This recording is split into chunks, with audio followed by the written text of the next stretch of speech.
ellos necesitan ya crear la situación para luego decir, ustedes son incapaces de solucionar el problema, entonces ahora venimos nosotros. Pero ¿dónde va a dar la droga? ¿Dónde quedan las lucas? ¿Quién se queda con el dinero de todo?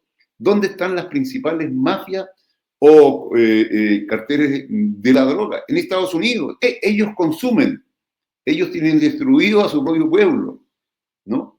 ¿Y cómo entra ahí a Estados Unidos? ¿Cómo está coludida la policía norteamericana? En el fentanilo, por ejemplo, ¿quién instaló el fentanilo? Una cosa que no se trata. Eso fue la farmacéutica norteamericana. Lo que pasa que en un momento determinado, como ya una franja de ciudadanos norteamericanos, sobre todo jóvenes, adictos al fentanilo, vieron algunos en México o en otro lado una posibilidad de negocio, entonces ¿por qué no la producimos nosotros y la metemos en Estados Unidos? Pero la farmacéutica legal estaba involucrada en eso y además de una cantidad de laboratorios clandestinos dentro del propio Estados Unidos. Pero nunca tenemos información nosotros que algún gánster, algún mafioso, algún capo de la droga en Estados Unidos detenido, nunca sabemos si son allanados, ya, si son ubicados estos laboratorios clandestinos que están en Estados Unidos de droga sintética, no aparece por ningún lado. O sea, claramente estamos ahí frente a una situación que es buscando el chivo expiatorio o la justificación. Bueno, nos crearon, ¿cómo se llama? Al-Qaeda en un momento determinado, luego ISIS y todo eso en Asia Occidental. ¿Ya? Y bueno, y hoy día resulta que están gobernando en algunos países como es Siria, por ejemplo, y son recibidos en la Casa Blanca como, con honores como presidente de lo más democrático que hay. De O corta sea, no, cabeza a presidente. ¿Eh? Es como así es. lo que pasó con Osama Bin Laden, ¿verdad? Que era... Bueno, que fue un poco al revés el proceso. Osama Bin Laden lo presentan en los 80 como un defensor de la libertad para detener, digamos, este apoyo que hace el ejército ruso al presidente de Afganistán. Y Así es. después resulta que ese mismo personaje es lo peor del mundo, botó las Torres Gemelas. Un poco cuando les conviene, digamos.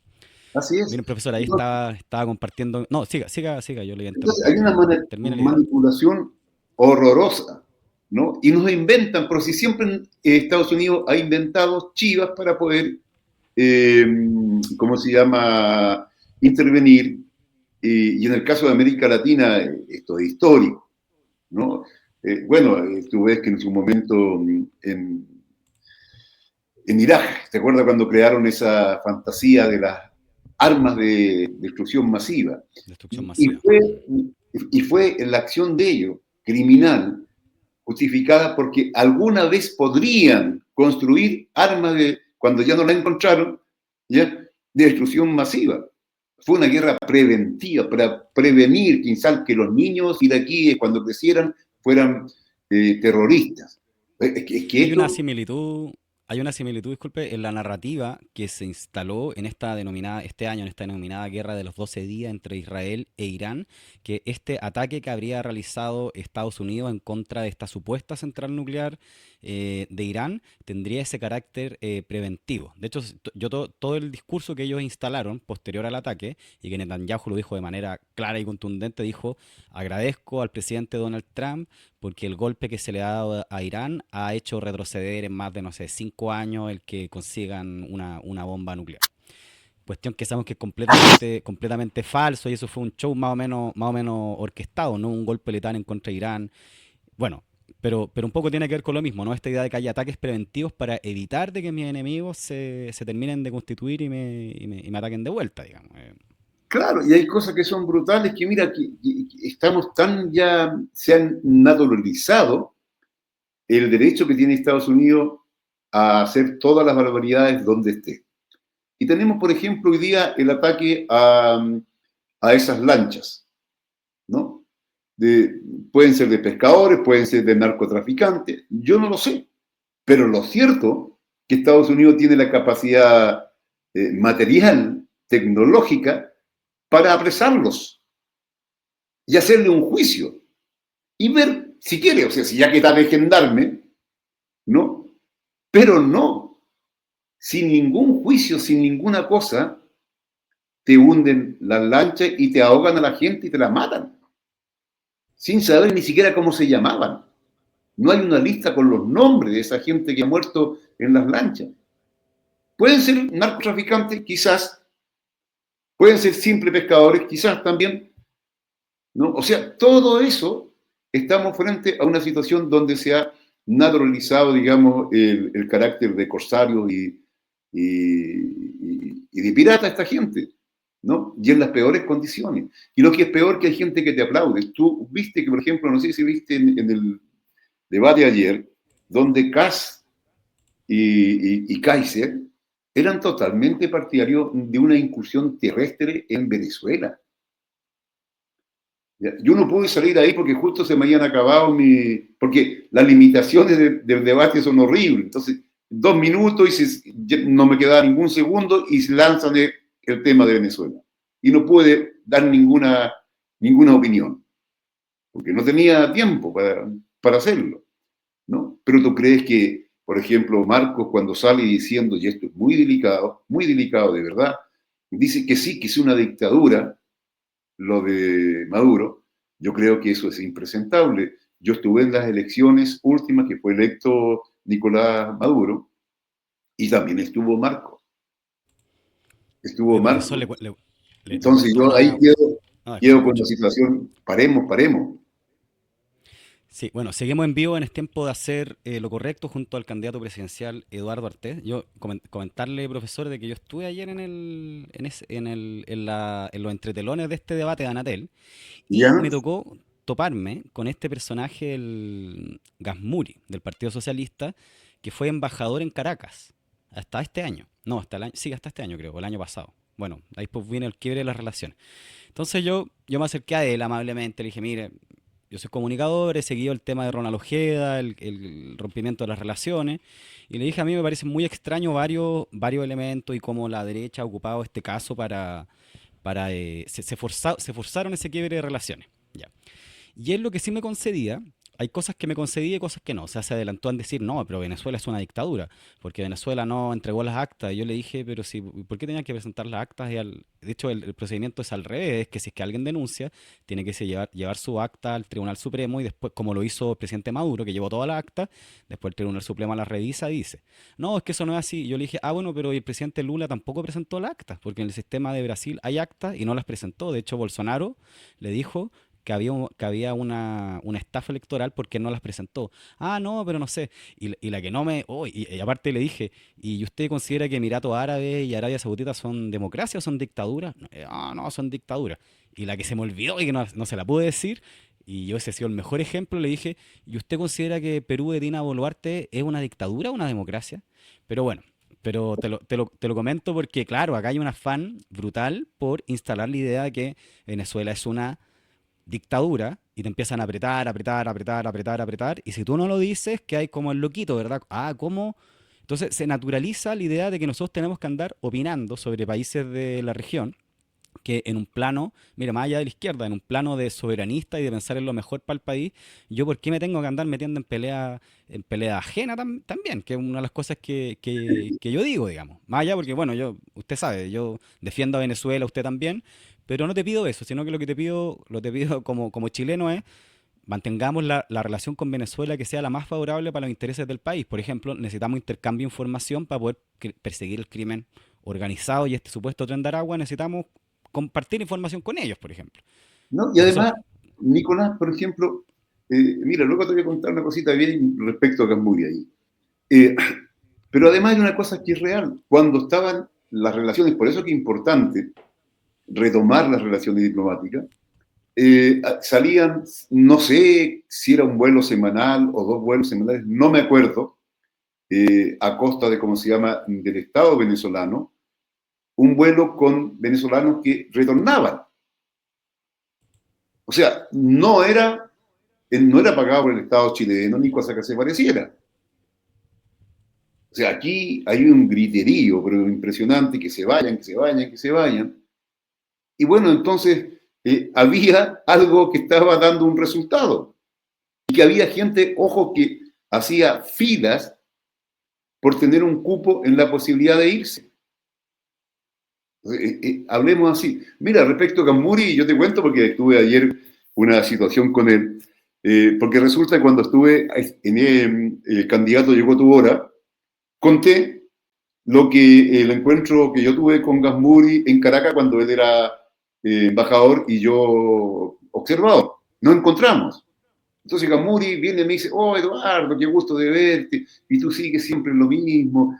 No sé, me decía, para mí eso me da una alegría, pero no sé, en fin. Y yo lo miro y le digo, claro, pero bueno, recuérdate, Jaime, le dije yo, si tú eras marxista-leninista, o dirigía ahí un partido y le dije el MAPU, ¿ah? Pero Declaraba eran y piolas, eso no y no eran era piolas, eran, marxista-leninista. Entonces le dije, a ver, eran cuéntame. tranquilos, pues. Claro, y cuento yo enseguida, cuento como se llama en Candidato llegó a tu hora, lo que allí sucedió en el encuentro. Yo le pregunto a Gamur y le digo, mira, ¿qué opinas? ¿Qué va a pasar aquí? ¿Quién va a ganar? Mira, me dijo, está complicado, un montón de cosas. No me diga lo que te dice el presidente, porque yo sé que tú como embajador tienes que hablar lo que es oficial, ¿no? Está bien. Ahora, pero vamos a otra cosa. El sistema electoral, ¿es posible hacerle fraude? ¿Es más fácil hacerle fraude al chileno o al venezolano? Y él me dijo, al chileno es mucho más fácil hacerle fraude que al venezolano. Y eso yo lo repetí en el programa, ¿ya? Si tú lo ves, allí está. Entonces, ayer él estaba dentro de todos los directores de canales recibiendo los candidatos. Entonces, cuando me da la mano y me dice, me pegaste fuerte el otro día. Pero le dije, bueno, si fue lo que conversamos, pues bueno, le dije yo, si tú me lo dijiste, ¿ya? Entonces me dice, bueno, tengamos un debate un día. De acuerdo, le dije, ningún problema. Claro, ahora no puedo, me dice, porque estoy de director del canal. O sea, mira Ah, tú. por eso quizás fue tan enfático en decirme es una dictadura, porque no quería, no quería relativizarlo.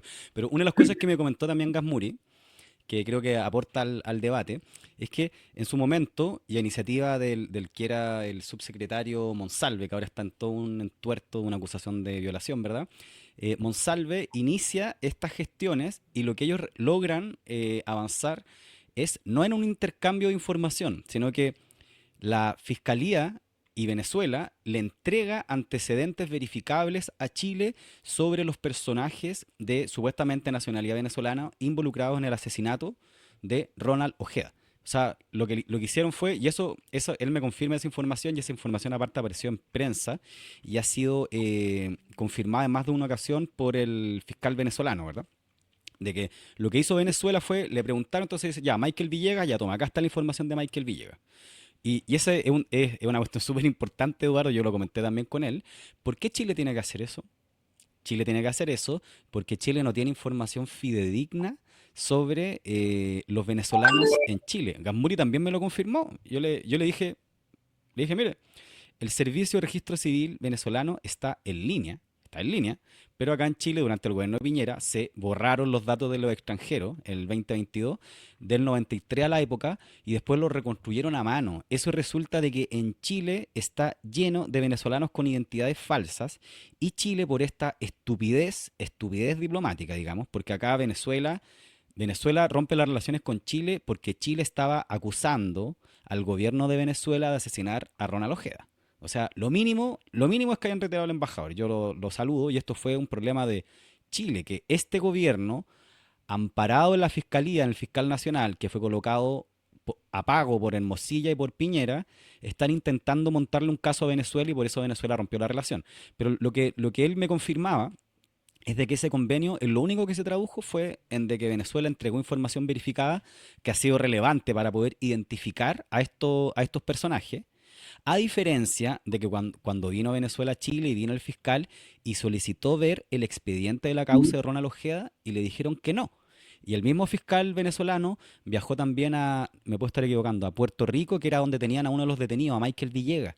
Y también solicitaron reunirse con Michael Villegas para poder hablar con él y le dijeron que no. O sea, ha habido un bloqueo internacional en este caso. Y también lo último que le quería comentar para que sigamos avanzando, Gamuri me confirma, me dice, claro, acá había un convenio que tenía ese carácter, pero la derecha lo que instaló es de que, gracias al convenio Monsalve, Chile le habría entregado información a Venezuela sobre el paradero de Ronald Ojeda y gracias a eso habían facilitado su asesinato. O sea, el nivel de ya estupidez y cararrajismo. Entonces yo creo que por lo menos Gamuri está en una posición más intermedia que hay que ser capaz de matizarla, digamos. Sí, de Profesor. acuerdo. Pero, por ejemplo, a mí me dice eh, una de las periodistas en ese programa, Candidato Llegó Tu Hora, y me dice, ¿qué opina usted de que de las sospechas que tiene el gobierno del presidente Boris, ¿no? De que Venezuela está involucrado o dirigió el asesinato de Ojeda? Y yo le digo, bueno, pero es que, a ver, yo no hablo sobre sospechas. Un presidente de la República no puede estar opinando sobre sospechas. O sea, tiene que estar opinando sobre hechos concretos. O sea, ¿qué tipo de relaciones, qué tipo, cómo puede ser que tú vas toda una narrativa y vas construyendo si no tienes la sospecha? Yo puedo sospechar de muchas cosas, pero no puedo estar, digamos, planteando mis sospechas, ¿ya? Menos un presidente de la República. Y quedan como extrañados, como usted pone en duda. Pero claro, bueno, que muestre los antecedentes, no puede hablar de sospecha. Y ahí analizaré, claro está. Así que nada, yo creo que esta gente está toda alineada y hay quien mueve los hilos. Hay un encargado de Oye, eso, sí.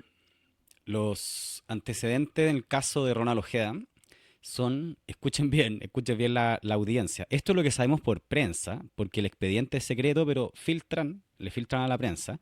Y lo que señaló en su momento la que era ministra Carolina Toá, y también lo ha planteado el fiscal nacional y el fiscal a cargo del caso, que es el fiscal Barros, que es un fiscal de ultraderecha, involucrado en más de un montaje y otros casos, que su abuelo era Patria Libertad y mató a Snyder, que su papá es de APRA, o sea, gente de ultraderecha metida en la fiscalía, que las ponen a dedo para estos casos, ¿verdad? Así como a Daniel Jadwe le pusieron a la Giovanna Herrera, y tienen sus fiscales falderos, digamos.